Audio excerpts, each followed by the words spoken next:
Hola, buenas noches, queridos hermanos. Eh, a hacerles acordar que todos los mensajes quedan grabados en YouTube, así que si después los quieren ver, se comunican conmigo y les paso el link. Así que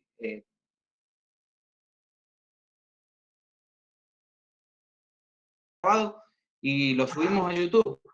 Así que sí.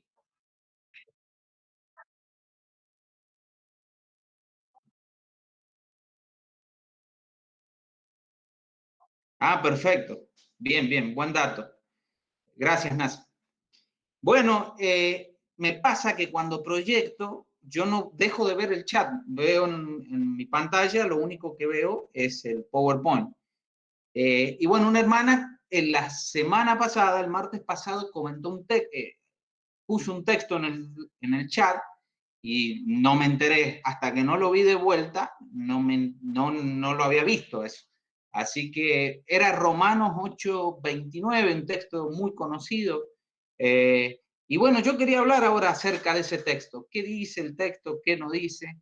Eh, si es consistente una interpretación muy común de ese texto o no. Eso es lo que vamos a ver ahora. Yo voy a proyectar y una vez que proyecte, yo quiero que alguien me diga, porque yo dejo de ver el chat, eh, si lo están viendo.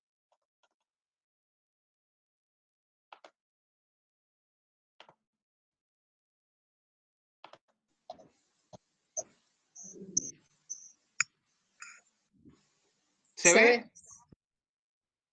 Bien, lo vamos a leer. Un texto tremendo, una declaración tremenda del apóstol Pablo que apunta a la seguridad de la salvación, sin duda. A los antes conocidos también se los predestinó, también se los llamó, se los justificó y se los glorificó. Todo eso ha pasado todos esos verbos están en tiempo pasado, o sea, como que Dios ya lo ha hecho eso.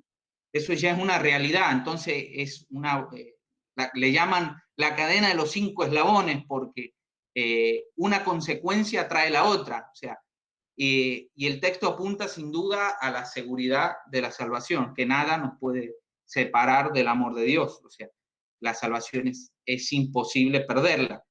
Pero bueno, yo sé que este texto se usa mucho para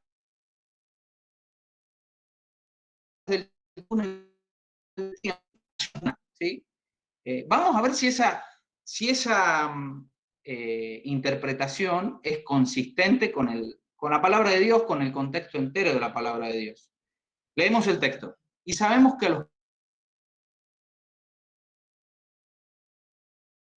a los que conforme a su propósito son llamados. Porque a los que antes conoció, también los predestinó para que fuesen hechos conforme a la imagen de su Hijo, para que él sea el primogénito entre muchos hermanos. Y a los que predestinó, a estos también llamó. Y a los que llamó, a estos también justificó. Y a los que justificó, a estos también glorificó. Eh, la pregunta es, ¿acá Dios vio a toda la humanidad? La primera pregunta, la primer punto de la tesis que voy a desarrollar en esta noche. El texto no está hablando de toda la humanidad, sino de un grupo específico, los creyentes. Fíjense, ahora lo voy a mostrar subrayado al texto, y fíjense que está hablando de un grupo.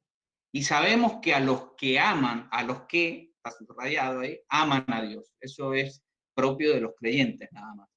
Todas las cosas le ayudan a bien. Esto es, a los que, conforme a su propósito, son llamados.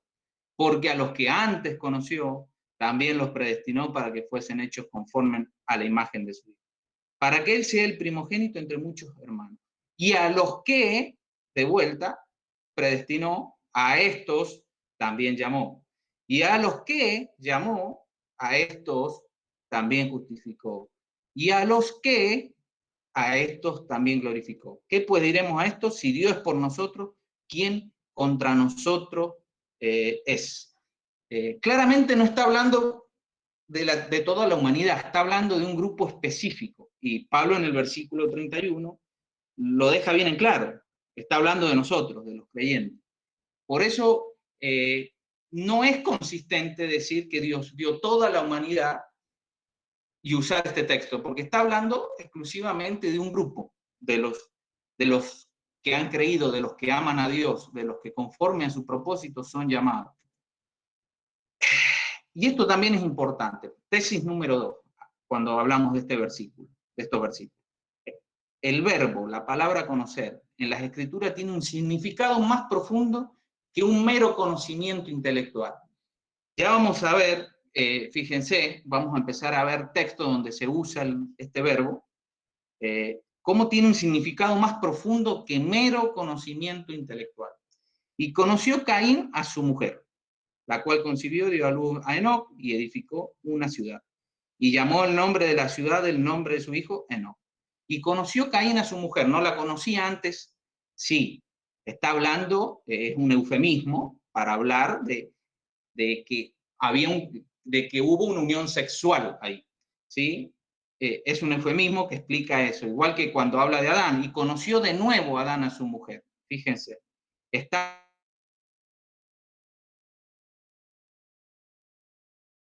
Dios a luz un hijo. O sea, no podemos usar la palabra conocer para decir que solamente es mero conocimiento intelectual. La palabra tiene un significado más profundo en la palabra de José y María, pero no la conoció hasta que dio a luz a su hijo primogénito y le puso por nombre Jesús. Bueno, está hablando de lo mismo, ¿sí? Pero fíjense ahora cuando se habla de Dios y los creyentes, cómo se usa esta palabra en la Escritura. A vosotros, este es Amós 3:2, está hablando de Dios con Israel, Dios está reprendiendo a Israel, y fíjense lo que dice: a vosotros solamente he conocido de todas las familias de la tierra, por tanto os castigaré por todas vuestras maldades. A vosotros solamente he conocido. Si se estuviera refiriendo a mero conocimiento intelectual, estaría diciendo que Dios desconocía la existencia de los egipcios, que desconocía la existencia de los griegos, de los romanos, de los africanos. No, el texto no está diciendo eso. Lo que está diciendo el texto es que Dios solo ha tenido una relación especial con Israel. A vosotros solamente conocido, ¿sí? Eso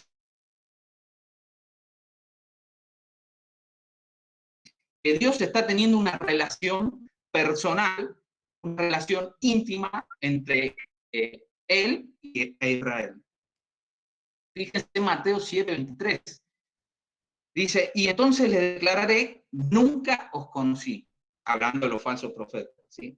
Apartado de mí, hacedores de maldad. A ver, nunca os conocí. Dios, el Señor Jesucristo en este caso, ¿desconocía la existencia de estos falsos profetas? No. Lo que el texto está diciendo es que nunca tuvo una relación personal con ellos, ¿sí? Pero obviamente que en su omnisciencia los conocía, no está hablando de conocimiento intelectual, está hablando de una relación salvadora de Señor y siervo, ¿sí? La relación que un creyente tiene con Dios. Nunca os conocí, nunca fueron creyentes, ¿sí? Lo que el texto está diciendo. Otro texto más, 2 Timoteo 2:19. Pero el fundamento de Dios está firme, teniendo este sello. Fíjense, y ahí está subrayado, conoce el Señor a los que son suyos. Apártese de iniquidad todo el que invoca el nombre de Cristo. ¿Dios desconoce a los que no son suyos? No. El Evangelio de Juan, capítulo 2, claro, él conocía a todos los hombres, él sabía lo que había en el corazón de todos los hombres. Lo que el texto está diciendo es que Dios tiene una relación personal con los creyentes, ¿sí? Conoce el Señor a los que son suyos. 1 Corintios 8:3. Pero si alguno ama a Dios, es conocido por él, ¿sí? Está hablando de lo que sucede entre un creyente y Dios. Pero no podemos usar esta palabra para decir mero conocimiento intelectual. Está hablando de una relación íntima entre Dios y el creyente. Gálatas 4:9, fíjense, mas ahora conociendo a Dios, y dice Pablo después, o más bien, siendo conocidos por Dios, ¿cómo es que ¿cómo es que os volvéis de nuevo a los débiles y pobres rudimentos a los cuales os queréis volver a esclavizar? Fíjense, o más bien, siendo conocidos por Dios. Está hablando de eso, de la relación personal de Dios y el creyente. Otro texto famoso: yo soy el buen pastor y conozco mis ovejas y las mías me conocen. Una relación personal, una relación íntima, ¿sí? Y una relación salvífica. Es como el Señor Jesucristo dijo en Juan 17, y Dios conoce, está hablando de eso, de que son de Él, de que son salvos. Bien, queda claro, ¿no? O sea, no podemos usar la palabra conocer para decir que Dios está mirando meramente cuestiones intelectuales, sino que está hablando de una relación personal de Dios con el creyente. Esta idea pone a Dios, tesis número 3, la idea de que Dios mira a través del túnel de tiempo, acciones humanas, me estoy refiriendo a esa idea. Esta idea pone a Dios como un mero vidente de lo que va a suceder y al fin y al cabo depende del hombre la salvación. Sí, si nosotros decimos que Dios mira a través de la eternidad, del tiempo, lo que el hombre va a hacer, Dios es un mero vidente y al fin y al cabo la salvación va a depender del ser humano. ¿Qué dice la Biblia? Pues a Moisés dice, hacíamos, tendré misericordia del que yo tenga misericordia y me compadeceré del que yo me compadezca. Fíjense lo que dice el versículo 16. Así que no depende del que quiere ni del que corre, sino de Dios que tiene misericordia. ¿Se dan cuenta en dónde recae la salvación? No recae en el hombre, sino en Dios. La salvación es de Jehová, dice el Salmo, dice Jonás. Fíjense, bendito sea el Dios y Padre de nuestro Señor Jesucristo, que nos bendijo con toda bendición espiritual en los lugares celestiales en Cristo, según nos escogió en Él antes de la fundación del mundo, para que fuésemos santos y sin mancha delante de Él, en amor habiéndonos predestinado para ser adoptados hijos suyos por medio de Jesucristo, según el puro afecto de su voluntad. Lo mismo que leíamos en Romanos, no depende del que quiere ni del que corre, sino de Dios. Para la alabanza de la gloria y de su gracia, con la cual nos hizo aceptos en el amado, en quien tenemos redención por su sangre, que hizo sobreabundar con nosotros en toda sabiduría e inteligencia, dándonos a conocer el misterio de su voluntad, fíjense, según su beneplácito, el cual se había propuesto en sí mismo, de reunir todas las cosas en Cristo en la dispensación del cumplimiento de los tiempos, así las que están en los cielos como las que están en la tierra. En él asimismo tuvimos herencia, habiendo sido predestinados conforme al propósito del que hace todas las cosas según el designio de su voluntad. ¿Se dan cuenta en qué voluntad recae la salvación del hombre? No recae en el ser humano, recae exclusivamente en Dios. Tesis número 4. Esta posición hace entender que el hombre busca de sí mismo a Dios. Claro, porque si nosotros decimos que Dios miró, bueno, el hombre tuvo una actitud positiva hacia Dios por sí mismo. ¿Esto es posible a la luz de la Escritura? Fíjense, como está escrito, no hay justo ni a uno, no hay quien entienda, no hay quien busque a Dios. Todos se desviaron, a unas se hicieron inútiles, no hay quien haga lo bueno, no hay ni siquiera uno. Claramente la Escritura nos enseña que el hombre no busca a Dios. Después de la caída de Edén, lo único que el hombre hizo era huir de Dios. Lo único que ha hecho el hombre, escapar de Dios. Y cuando Dios llamó a Abraham, llamó a un pagano, allá en Ur de los Caldeos. Y fue Dios el que lo fue a buscar y el que lo llamó a salvación y el que lo escogió. Por eso, presuponer de que Dios miró una buena actitud hacia él, a la luz de estos textos, es imposible. No hay quien busque a Dios. Es muy claro el texto. No es un capricho de algún teólogo de la Reforma, ni nada por el estilo. Esto es Biblia, hermano. Esto esto no es un invento de Lutero, ni de Calvino, ni de nada. Esto es Biblia, no hay quien busque a Dios. Entonces, no podemos verlo a Dios como un vidente y que ve cómo el hombre tiene una actitud positiva hacia él. Hace entender, tesis número 5, hace entender de que el hombre por habilidad propia viene a Cristo. ¿Esto será posible a la luz de las Escrituras? Fíjense, Juan 6:44. Ninguno puede venir a mí si el Padre que me envió no lo trajera, y yo lo resucitaré en el día postrero. ¿Por qué ninguno puede venir a mí? ¿Porque Dios es caprichoso y no quiere que vengan hacia Él? No, Él los está esperando. El problema está en el corazón. El hombre corre despavorido, detesta a Dios, aborrece a Dios. Esa es la realidad del corazón del hombre después de la caída. Entonces, lo que el Señor está diciendo, si al menos Dios, el Padre, no lo trae, no van a venir porque no quieren. Ese es el momento. Entonces, no podemos decir que Dios miró el futuro, ¿sí? Y vio una actitud positiva de sí mismo por parte del hombre, porque eso no va a pasar. Ninguno puede venir a mí si el Padre que me envió no lo trajera. Lo vuelve a repetir en el mismo capítulo, en versículo 65. Y acá lo usa como un don, ¿sí? Lo muestra como un don divino venir a Cristo. Y dijo, por eso os he dicho que ninguno puede venir a mí si no le fuere dado del Padre. Es necesaria la intervención divina, hermanos, porque el hombre por sí mismo va a ir a un solo lugar. El puerco va hacia el lodo, hermanos. O sea, cuando leíamos Romanos 9:29, el martes pasado, Pablo es muy claro en decir, a ver, si Dios no nos hubiese dejado un remanente, todos terminábamos igual, con Sodoma y Gomorra. Si no le fuere dado del Padre, don de Dios, la salvación entera es un don de Dios sin ninguna intervención humana. Muchas veces yo lo he escuchado decir, la salvación es un 99% de Dios y un 1% del hombre. Eso no es cierto a la luz de las Escrituras.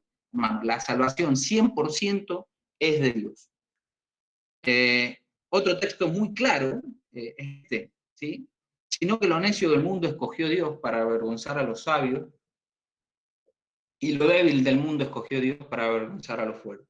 Y lo vil del mundo y lo menospreciado escogió Dios, y lo que no es para deshacer lo que es. A fin, fíjense, a fin de que nadie se jacte en su presencia. Versículo 30, y está subrayado. Mas por él estáis vosotros en Cristo Jesús, el cual nos ha sido hecho por Dios sabiduría, justificación, santificación y redención. Para que, como está escrito, el que se gloría, gloríese en el Señor. ¿Qué está haciendo Pablo? Está encerrando al hombre para que no tenga de qué jactarse, hermano. Como dice el versículo 29, a fin de que nadie se jacte en su presencia.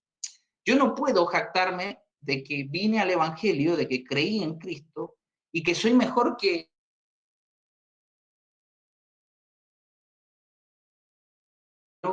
Él escogió y lo hizo para que nadie se jacte en su presencia. O sea, no hay mérito humano, no hay intervención humana en estos actos divinos, hermano. Justamente para que Dios se lleve toda la gloria, como dice el versículo 31, para que, como está escrito, el que se gloría, gloríese en el Señor. Tesis número 6. Hace entender de que es el hombre el que elige a Dios.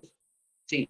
Y que Dios premia en base a ver la actitud positiva, la actitud valerosa, la actitud inteligente que el hombre tuvo hacia Dios, y bueno, lo predestina en base a una lección que él vio. No, hermano, fíjense lo que vamos a leer. Este texto es tremendo y es categórico, y es taxativo. No me elegisteis vosotros a mí, sino que yo os elegí a vosotros. Está hablando con los apóstoles. Y os he puesto para que vayáis y llevéis fruto, y vuestro fruto permanezca, para que todo lo que pidierais en el Padre, en el nombre, Él os lo dé. no elegí vosotros a mí, sino que yo elegí los apóstoles. Después yo me llamó a los que cuando leemos Romanos, llamó así a los que vinieron a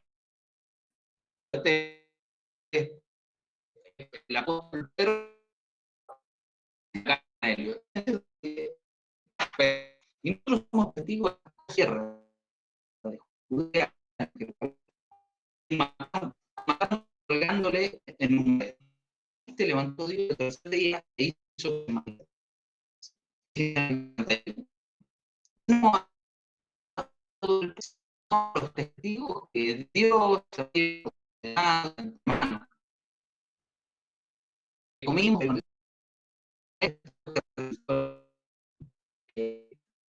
¿cómo habéis testigos por dentro? ¿Sí? Claro, hermano. Vos, a mí no, yo a ustedes. Apóstol Martillo, lo que va a ser parte de su apostolado, de su ministerio, agradó,